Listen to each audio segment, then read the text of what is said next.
the situation before it was too late, even though all of this happened 15 years ago.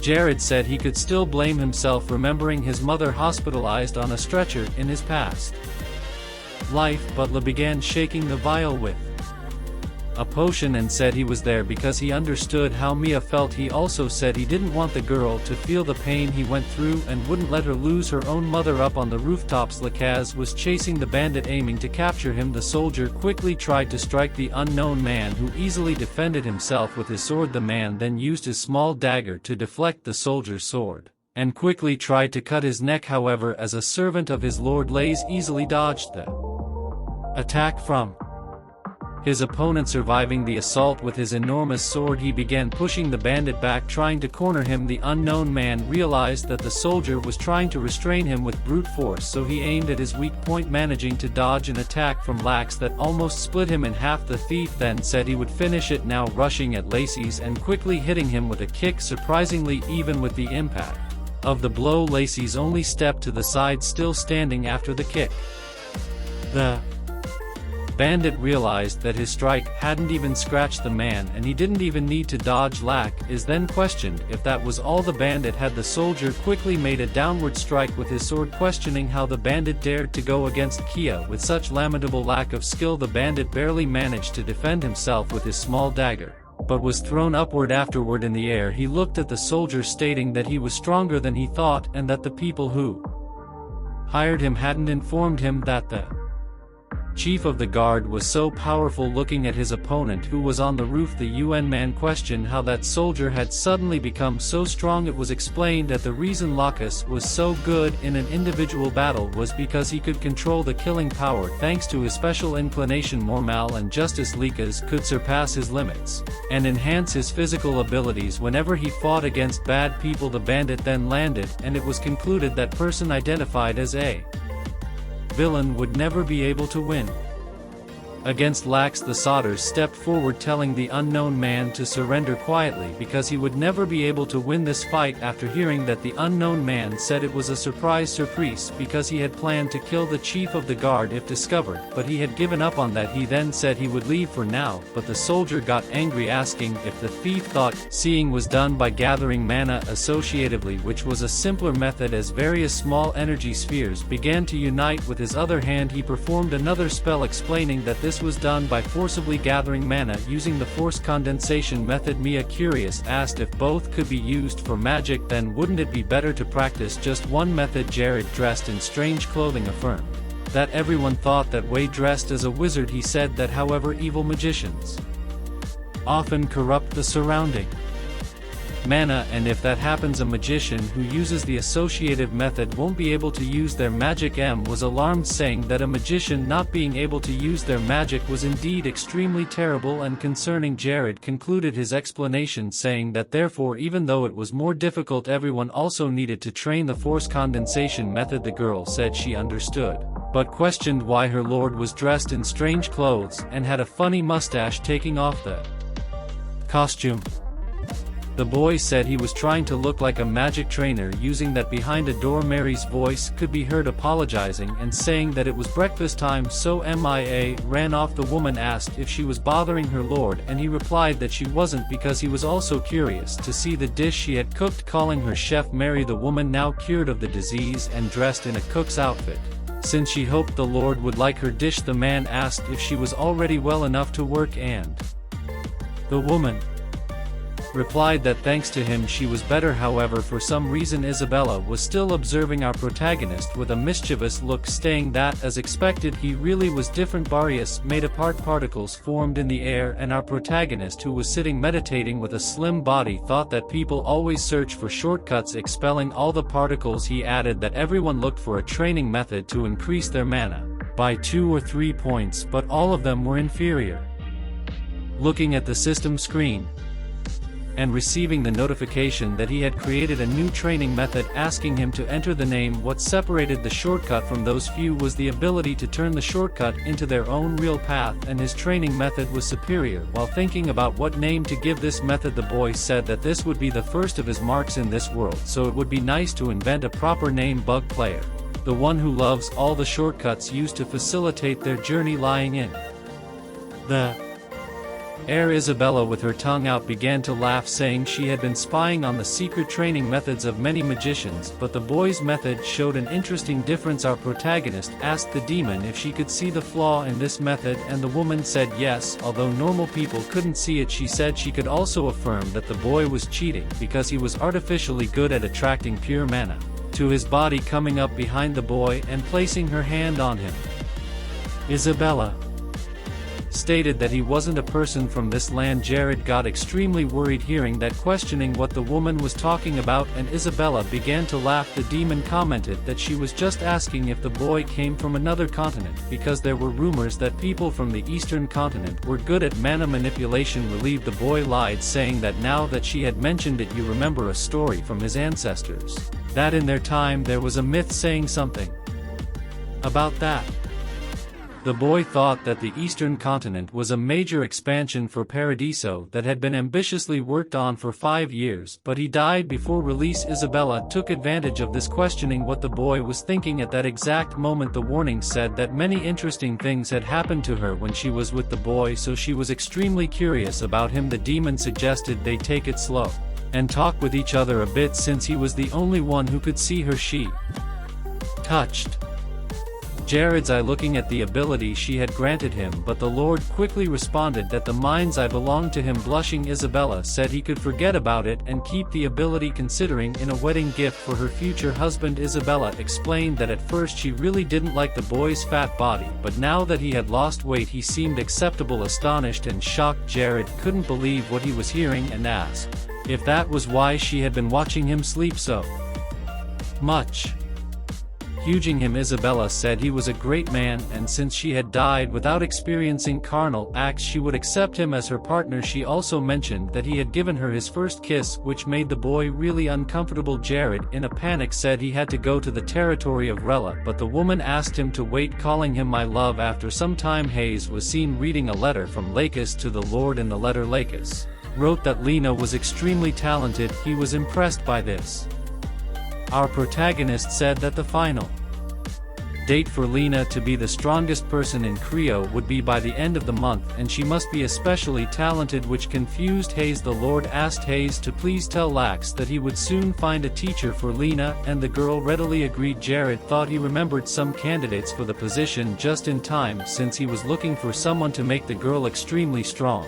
But suddenly, surprising everyone, arrow was shot, breaking the glass of the carriage and nearly hitting Hayes, who was protected by a magical shield. The Lord, who barely managed to save his subordinate, was extremely scared by all this, wondering what was happening. All the other guards started shouting that it was an ambush and that they should protect the Lord, while Hayes tried to make sense of everything occurring in front of her. A rain of arrows began to come towards the carriage, and Jared quickly conjured a magic shield protecting himself and his subordinate. Hayes, in a panic, called out her Lord's name and tried to throw herself in front of the arrows to protect him. However, the boy got irritated and said it was dangerous, questioning what the girl would do if she died from an arrow hit. Hay, having her lord, affirmed it was her duty to protect him, but Jared told her not to express her devotion by acting recklessly. The boy gave her a gentle tap on the head, asking her to stop fighting and stay there, as if she tried to leave the carriage he would defeat. The assassin and mage hunter replied that it was expected for a mage to be with them with his enormous axe in hand. Tog said that's why that masked brat had requested his services. Hearing this, Jur connected the dots, thinking the masked person must be the same one Lack is mentioned before, and the one who hired to kill him. The man quickly advanced towards the Lord with an axe in one hand and a tool in the other, saying that all mages were useless. Irritated and with black eyes of fury, Tog said he would set an example for this novice while charging to attack our protagonist, throwing his axe with his right hand to AED at Jared, who barely managed to dodge using acceleration and prepared to use the magic missile in his hand. But before a protagonist could use the spell, Todd used his other tool to hit his hand and prevent the attack, saying it was useless to do such a cheat trick. Immediately taking advantage of Jared being caught off guard, a man struck the back of the Lord's neck, making him feel the blow, but It was revealed that Jared hadn't been hit as he managed to use his shield to protect himself, then remarked that the bandit's title wasn't just for show. The bandit wasn't deterred by this ability and quickly tried to strike our protagonist several times. Todd thought the boy was very quick at casting spells and must be a 4th category mage or higher, but he continued delivering blows. The man thought that Jared would counterattack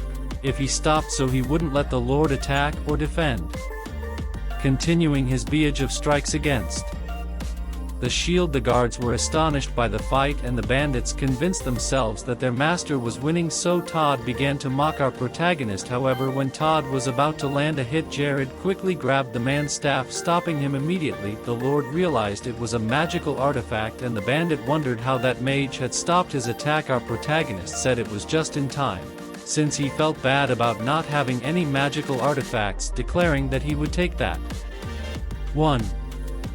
The bandit panicked seeing the boy use the magic of physical strength enhancement and questioning how that mage had such a constitution. Jared said he had filled Two's entire body with magic, and before he realized it, the man was already full of green veins, being dominated. The Lord said that although he wanted to know about the masked man, Todd probably wouldn't tell him yet. The bandit in despair said he would reveal everything. Our protagonist had already taken the bandit's 2 weapons, saying he would love to hear it. However, he wouldn't trust a single word from a criminal, and with Two's own axe delivered a strike on the bandit. A little before that situation, you can see a boy imprisoned in a small cage. The boy is blaming himself and murmuring about being captured by the bandits. He realizes that the criminals who captured him were talking to someone about assassinating a merchant. Aki sees that Todd was being hired to kill a medicine merchant. Todd goes through his contractor and asks for at least half the money up front, and the masked man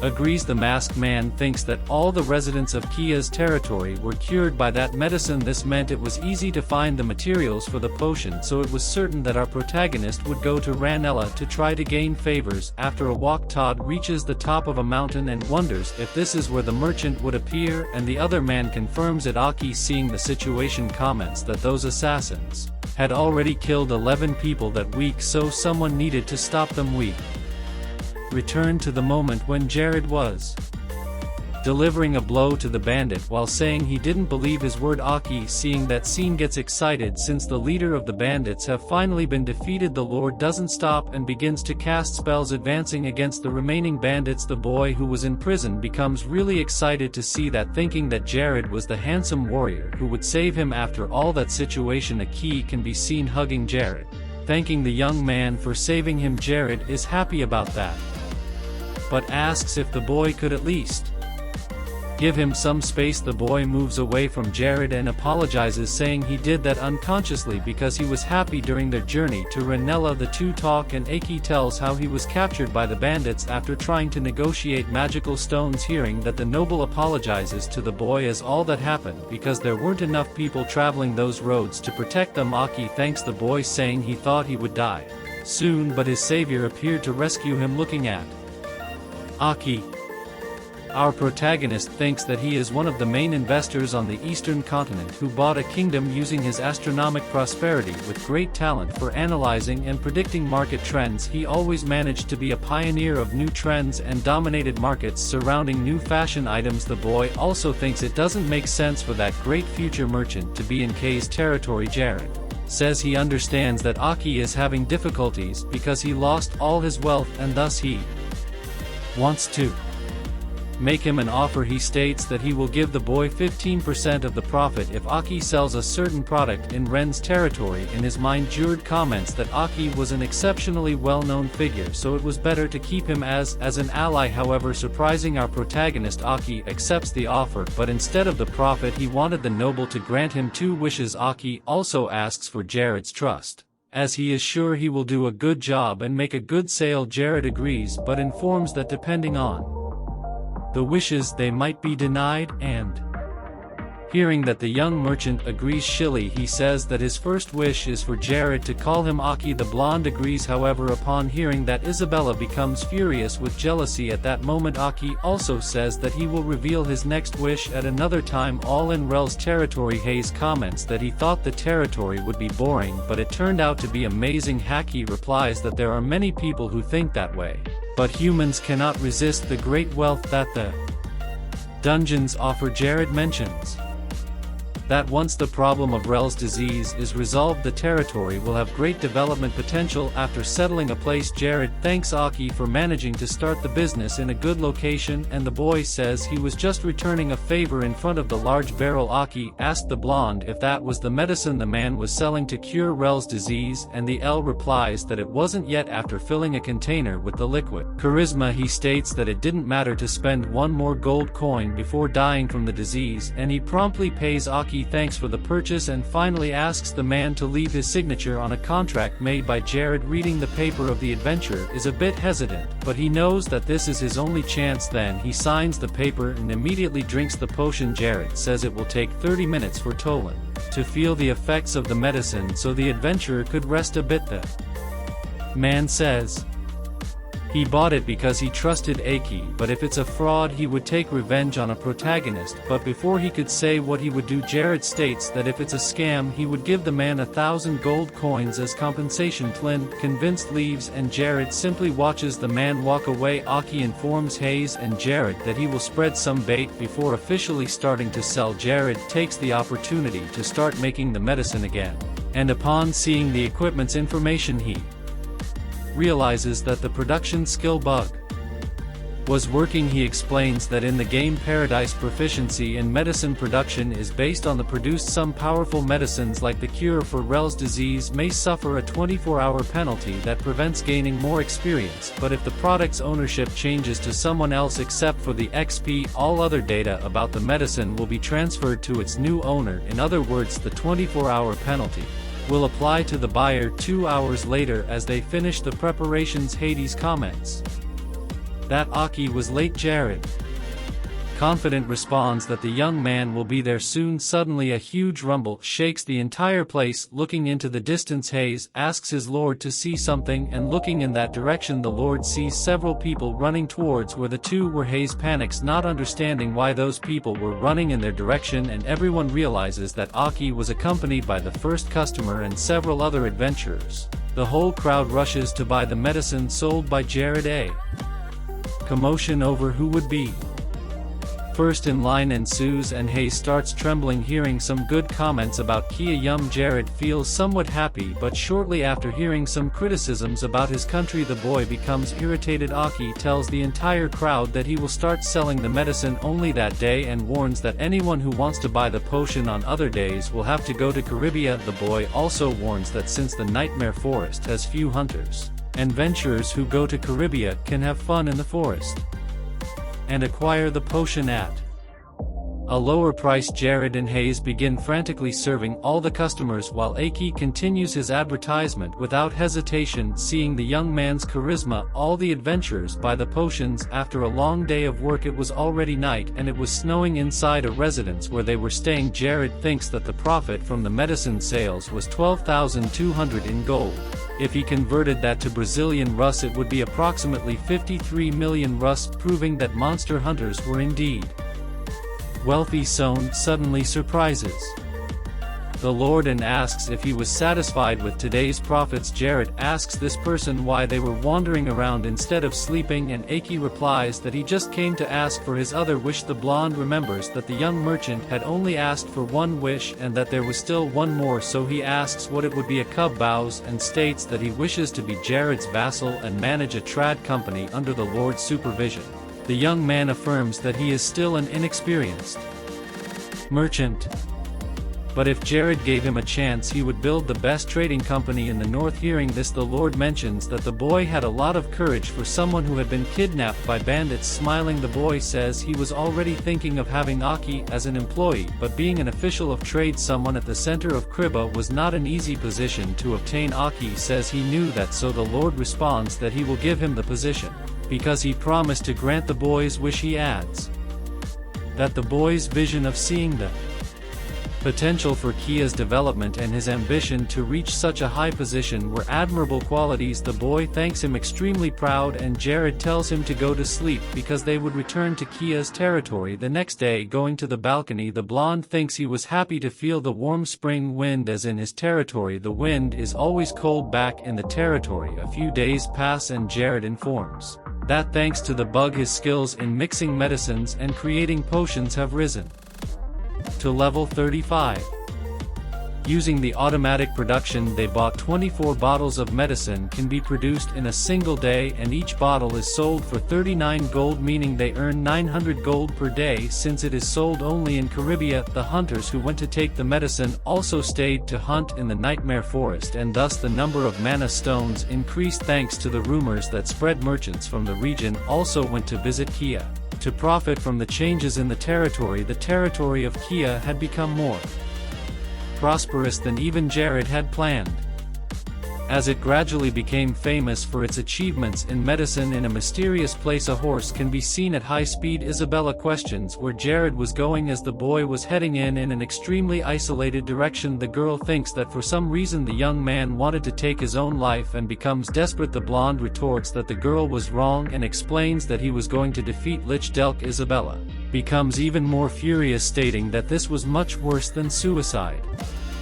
She explains that Lich is a powerful and cursed dark mage, and if the young man is caught his soul will be stolen and he will become undead. The boy comments that the girl didn't need to worry because he knew how to attack and defend himself against LCH. He explains that Delk is a lich who is sealed in the Silver Mountain, a fortress that the creature itself created in the Great MO of Paradise. He was chosen by the Demon King, so his seal was broken and Delk was granted eternal life. The boy thinks that when the dark mage becomes stronger it will be impossible to defeat him using a sword or magic, although he can still be killed with holy magic, breaking his concentration. Isabella says that the boy was strange because he knew too much, and she asks if Jared could be a disguised god or someone from another world. As the journey ends, our protagonist arrives at the Silver Fortress, which belongs to Lich. Entering the place, the young man begins to search for something in the middle of the vast much searching. Jared finally finds what he wanted and begins to pass through the wall. The boy explains that the hidden was a secret passage. More than ever the boy was happy to be able to use that shortcut bugs since he was the one who discovered that error in the game. The boy thinks that for some reason there was a gap in the modeling of the Silver Mountain, and thanks to that bug he had a way to defeat Delk. Jared finally arrives in a room filled with treasures, and Isabella is shocked. Our protagonist comments that this was the reward for the people who managed to defeat Delk, and that's why there was so much treasure and more than 10 ARS. After searching for what he wanted, the boy finds the artifact he was looking for. The Lady of Greed melts a gem in the shape of a ring, placing the gem on his finger. He explains to Isabella that this artifact wasn't an ordinary ring, it was an infinite storage space that when activated begins to suck in all the riches that were in the room. Isabella asks if it was okay to steal from Deluxe, since even she, an evil spirit, wasn't a match for a lich. The blonde states that they weren't stealing because everything in that place belonged to humans, so they were just doing justice. But seeing Jared adorned with several jewels, the girl comments that he was really enjoying it. Up above in the cave's peak, imprisoned on a throne, a skeletal figure moves. The cursed dark mage comments that thanks to that damned saint he lost his slaves and is trapped on his own throne. Delk states that if he could break his seal he would turn all the humans in that world into undead and make them all suffer for eternity. However, a hand reaches for the creature's head, and Jared states that the man should be reflecting on his mistakes and not fantasizing about his revenge. The old man is startled by the presence of that human and asks who he was. Jared doesn't even answer the question, and after touching the mage he casts a fire spell on him immediately afterward.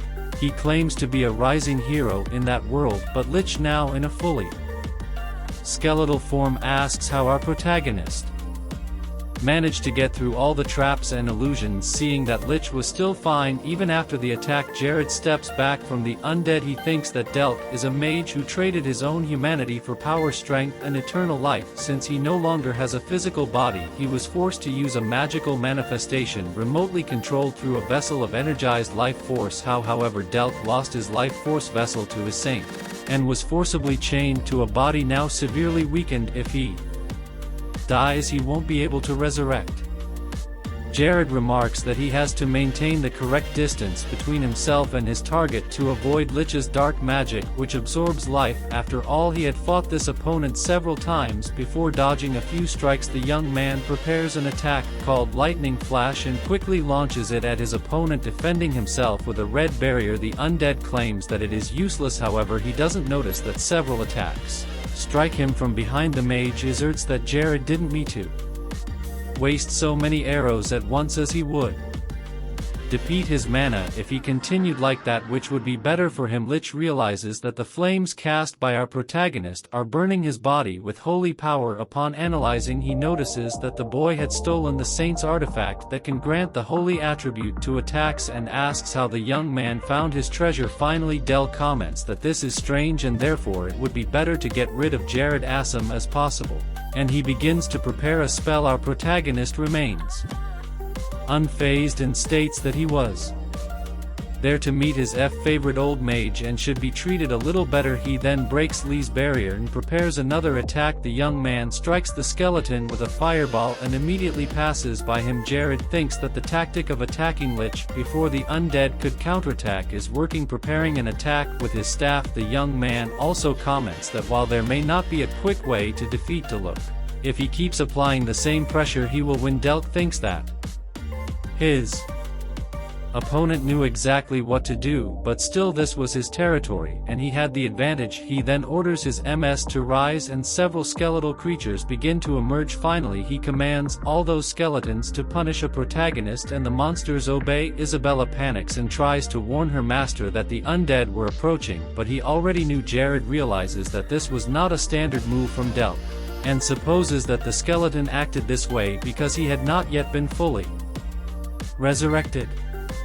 The L thanks Jared for allowing him to feel the rage of his suffering once more, and now that the holy flames are gone he will show his true strength. While fleeing from the army of skeletal knights, the blonde thinks that he needs to engage Lich in close combat to prevent the mage from using heal spells. Isabella states that she will take care of the undead and then begins to possess a horned skeleton. The giant's companions don't understand why the skeleton was acting that way. Looking closely, they realized that the creature was no longer the same and now the monster had red eyes. The evil spirit remarks that she wasn't pretty, but certainly that was a powerful body, and she begins to attack her own teammates. Lynch becomes irritated when he sees that person interrupting his battle and attacks her. The skeleton uses a spell on the body that Isabella possessed, breaking half of the giant skeleton. Seeing that he has an opportunity, Jared thanks Isabella and then throws a lightning spear at his opponent. Upon being hit, the powerful skeleton rides in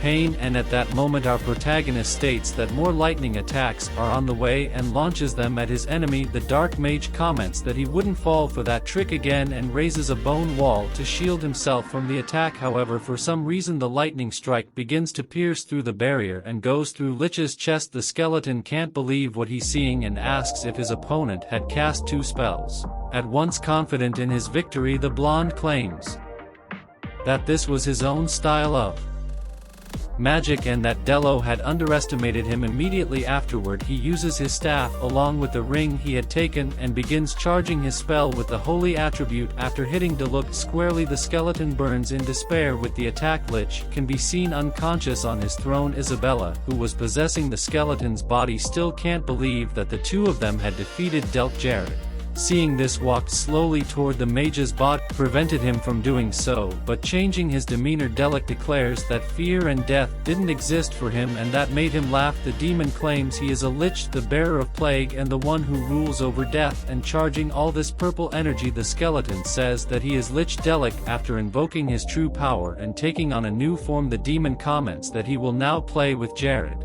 With a massive release of purple energy, an explosion occurs, destroying much of the place. Still bound by his chains, the Lich begins to emit a dark aura, and to avoid it, Jared defends himself with a blue shield. Our protagonist remarks that the mage was just casting spells at him to the point where it could hardly be called magic. After so many spells are cast against his barrier, it shatters and the boy falls into despair. Lich unleashes a wave of aura at the boy and orders him to die immediately. J can only watch as a powerful strike comes toward him frozen in complete shock. However, Isabella immediately steps in to defend him, preventing the attack from reaching her husband. Seeing his battle interrupted once again, the dark mage grows furious and declares that the demon would no longer interfere. Delt pierces the chest of the skeleton, commanding the creature to vanish, destroying it completely. Isabella leaves the skeleton's body and tells Jared that this is as far as she can go, asking if the boy is sure he can win. The boy states that Delt won't be able to move a finger against him while in that state, so everything will